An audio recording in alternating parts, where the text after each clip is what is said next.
Buenas, profe. Le habla Cristian Chamorro. Sí, pues el día de hoy le vengo a exponer sobre la actividad número 1, que es percepción. ¿Listo? Pues cabe resaltar que a lo largo de este video le voy a dejar unas diapositivas, así como pues para que haya claridad y comprendamos el tema. ¿Sí?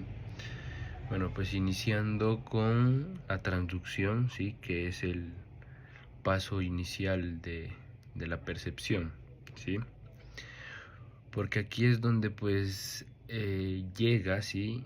La energía del estímulo físico, como puede ser las vibraciones sonoras, las ondas de luz, ¿sí?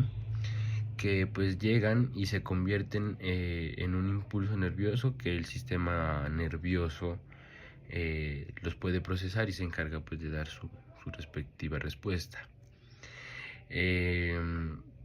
Los receptores sensoriales son los encargados de realizar esta conversión, ¿sí? Como por ejemplo en la visión, el receptor sensorial se llama fotorreceptores, que los tenemos en la retina, ¿sí?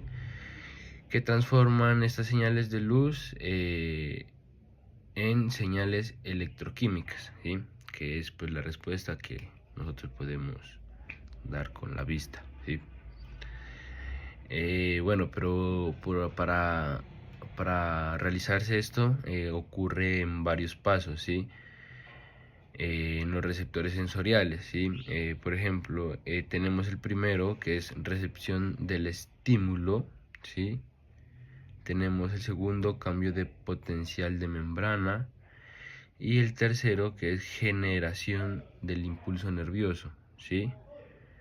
Explicando pues el primero, que es recepción del estímulo, es la recepción de la energía, ¿no? Que puede ser la luz, el sonido, ¿no? Como ya le había explicado, la presión, ¿sí?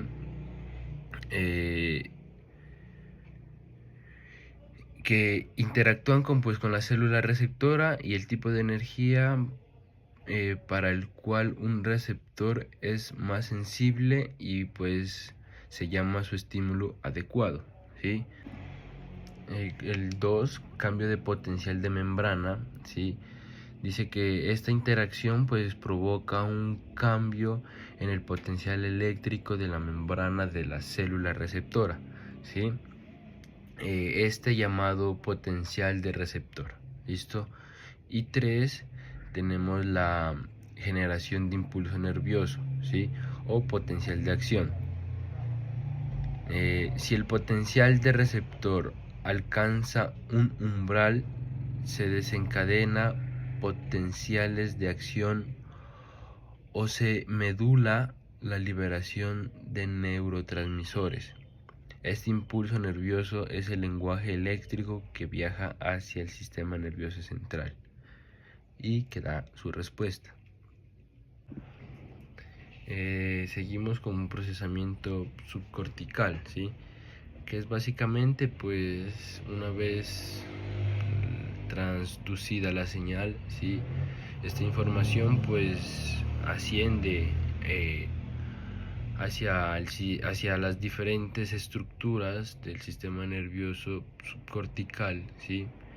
Que este mismo pues se encuentra por debajo de la corteza cerebral, ¿sí? En esta información, ¿sí? En este viaje de información, el tálamo cumple una función importante, porque es como si hubiera una estación que la mayoría de la información sensorial llega ahí, excepto la del olfato. Entonces llega al tálamo y hace un pequeño relevo, ¿sí? Que esta información ahora será enviada, ¿sí? Hacia áreas sensoriales primarias de la corteza. ¿Listo? Y este procesamiento pues subcortical, sí, es importante pues porque permite la organización y el filtrado de la información. Sí, y pues como dijimos que el tálamo era tan importante, pues vamos a hablar de sus funciones, ¿sí? Función de relevo, ¿sí? El tálamo pues contiene núcleos específicos que actúan como estaciones de relevo para cada modalidad sensorial, ¿sí? Por ejemplo, el núcleo geniculado lateral procesa la información visual y el núcleo geniculado medial procesa la información auditiva, ¿sí? Y la función de filtrado y modulación. El tálamo no es un simple repetidor, ¿sí? Sino que desempeña un papel activo en la modulación y el filtrado de la información. Este es crucial para la atención y el enfoque, ya que ayuda a regular la cantidad y el tipo de estímulos que pasan a la conciencia. Bueno, seguimos con corteza cerebral y procesamiento cerebral, ¿sí? Eh, este proceso ya es como más consistente, más elaborado, ¿sí? Y pues obviamente se realiza en la corteza cerebral. Digamos que este procesamiento pues tiene sus diferentes etapas, donde primero pues llega la información a las áreas sensoriales primarias, ¿sí? Donde pues se analiza de forma básica.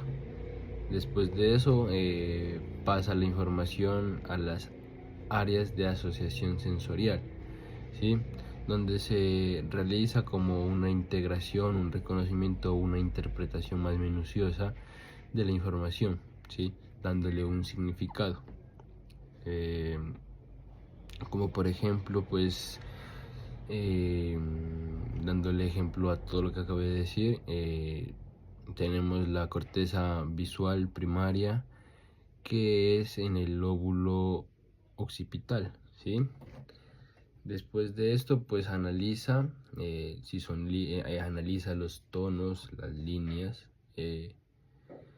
Después de esto, pues ya da un significado de reconocimiento, ¿sí? Y nos puede decir si estas líneas, digamos, pueden dibujar un carro y el carro de qué color es, ¿sí? Y pues a esta fase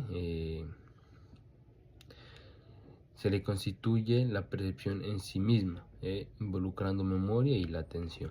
Bueno, dentro del procesamiento cerebral sí tenemos dos áreas importantes, las cuales son áreas sensoriales primarias y áreas de asociación sensorial, ¿sí? Los cuales pues las vamos a mirar, a repasar. Tenemos la áreas sensoriales primarias, ¿sí? Que es de donde el tálamo envía la información a las áreas sensoriales primarias. Listo, que pues como para dar claridad. Y esto pues se convierte en recepción y mapeo. Recepción y mapeo, ¿sí? Estas áreas están dedicadas, ¿sí? Específicamente a una sola modalidad sensorial, ¿sí? Y contienen mapeos topográficos precisos del cuerpo, del campo visual, de las frecuencias auditivas, ¿sí? También tenemos el análisis de rasgos básicos, ¿sí? Donde pues su principal función es analizar los rasgos elementales del estímulo, ¿sí? Como por ejemplo la orientación de las líneas, el tono del sonido, la intensidad de la luz, ¿sí? Pero que no hay reconocimiento de lo que es el estímulo, ¿sí? Para pasar, después de eso, ya pasamos a las áreas de asociación sensorial, ¿sí? Donde tenemos como primero la integración y reconocimiento, Estas áreas son las responsables de integrar los rasgos elementales y compararlos con la información almacenada en la memoria. Es el punto donde el patrón de líneas y colores se interpreta como, digamos, ejemplo, una silla, ¿sí? O como un conjunto de frecuencias de sonido se identifica, por ejemplo, como la voz de un amigo, ¿sí? También tenemos las vías de procesamiento visual, ¿sí? En la visión existen dos principales vías de procesamiento que parten de la corteza visual primaria. La vía dorsal, que se dirige hacia el lóbulo parietal, y la vía ventral se dirige hacia el lóbulo temporal. Seguimos con trastornos de la percepción, las agnosias, ¿sí? Que nos dicen que las agnosias son un trastorno neuropsicológico caracterizado por no poder identificar a las personas, a los objetos, sonidos o incluso las sensaciones, ¿sí? A pesar de que pues nuestra función sensorial específica esté bien, ¿sí? O sea, que nuestra vista, nuestros oídos, nuestro tacto esté bien, ¿sí? Esto pues más que todo se inclina a una lesión en las áreas de asociación sensorial, ¿sí? Que se encuentran pues en nuestra corteza cerebral, como ya lo expliqué, donde se realiza pues la interpretación final de la información y su respuesta, ¿sí? Aquí es donde pues más que todo se encuentra el problema, en la lesión de las áreas de asociación sensorial, ¿sí?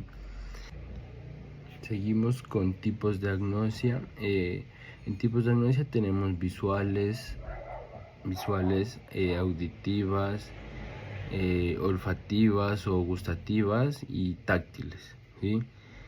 Pues cabe resaltar que las visuales pues es la incapacidad de reconocer objetos, personas, colores, ¿sí? A pesar pues de poderlos ver, no es como, o sea, no es que esté ciego y por eso no los puede reconocer, no, los está viendo pero no los puede reconocer. Lo mismo pasa con las agnosias auditivas, ¿sí? Que no puede reconocer sonidos no verbales, como por ejemplo un sonido de un timbre, ¿sí? El teléfono puede ser, ¿sí? A pesar de estarlos oyendo, ¿sí? Vamos por las agnosias táctiles, ¿sí? Que es la incapacidad pues de reconocer al tocar el objeto, ¿sí? Sin estar mirándolos, ¿listo? Y las olfativas o gustativas, que es la capacidad de reconocer olores o los sabores, ¿listo? Cabe resaltar que dentro de las agnosias visuales tenemos como diferentes tipos. Una de estas está la agnosia asociativa, ¿sí? Que es como una leve, no tan leve. Por ejemplo, digamos, el paciente puede, puede copiar y dibujar en otro lado, digamos, un objeto, puede copiar las líneas, puede copiar un párrafo, ¿sí? Pero no va a saber qué es, ¿sí? Por ejemplo, él llega y copia un dibujo, un carro, el dibujo de un carro, pero no te va a poder decir esto es un carro, ¿sí? Esta es la dificultad asociativa. Y tenemos también la agnosia perspectiva, ¿sí? Que esto sí es totalmente diferente, esto sí es bien leve, la verdad. ya el paciente ya no te puede copiar ni una línea, ni un párrafo, ya no te puede copiar el dibujo de aquí a acá, ¿sí? Y obviamente pues no va a poder decirte qué es lo que está observando, ¿sí? Son casos totalmente diferentes de lesiones, lesión suave y lesión grave. Seguimos también con las agnosias auditivas, ¿sí? Tenemos las no verbales, que es la dificultad o la lesión en las áreas de asociación auditiva del lóbulo temporal, ¿sí? Que pues nos impide reconocer sonidos no verbales, ¿sí? Como pues el sonido del pito, un timbre, el teléfono, ¿sí? O sea, no verbales. Tenemos la amusia, ¿sí? Que es la dificultad de reconocer el tono, el ritmo, la música, ¿sí? Entonces que vayamos un poquito descoordinados a la hora de la música. ¿Listo? También tenemos las agnosias para sonidos ambientales, que pues es la dificultad de reconocer los sonidos, como por ejemplo el ladrido de un perro, el sonido de una campana, ¿sí? De las campanas de la iglesia puede ser, ¿sí? Sonidos del ambiente que nos rodea. Y también tenemos la sordera verbal pura, ¿sí? Que es obviamente, no podemos reconocer el sonido de las palabras, es decir, que no entendemos el significado del habla, aunque pueda leer, escribir o normalmente hablar. Tenemos las agnosias táctiles, que se debe más que todo a la lesión en el lóbulo parietal, ¿sí? Afectando la integración de la información sensorial somática, ¿sí? El tacto, la percepción, la temperatura, la posición. Tenemos agnosias táctiles, ¿sí?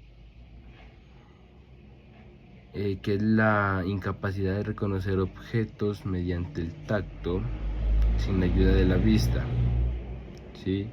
El paciente siente la forma, el peso y la textura del objeto, pero no puede nombrarlo ni decir qué es. Tenemos las agnosias especiales y corporales, ¿sí? Este tipo de agnosias afectan la percepción de las relaciones específicas y del propio cuerpo.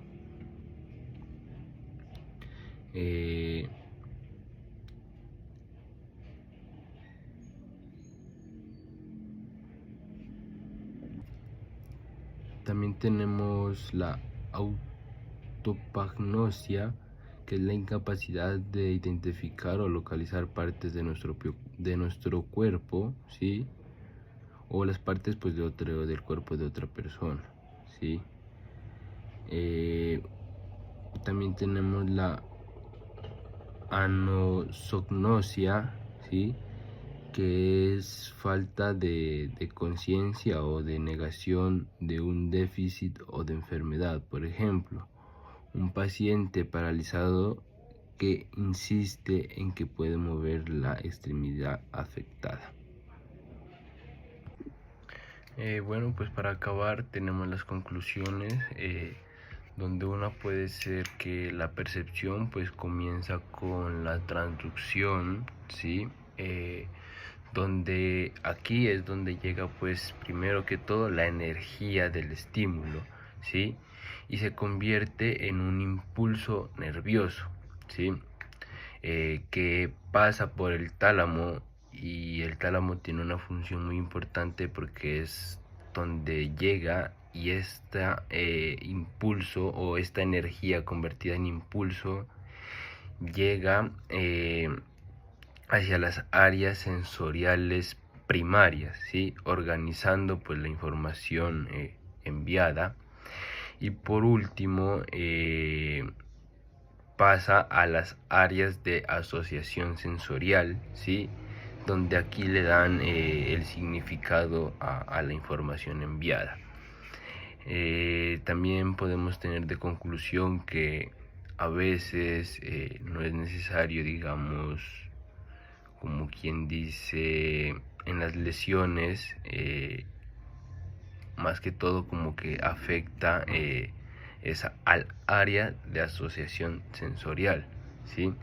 Y aquí es donde nos da las agnosias visuales, auditivas, táctiles, olfativas y gustativas, ¿sí? Eso sería todo, profe. Ojalá, espero que le haya gustado mi exposición, hayamos entendido también y claridad de este tema para usted, profe. Y pues nada, que tenga bonita tarde o bonito resto de día.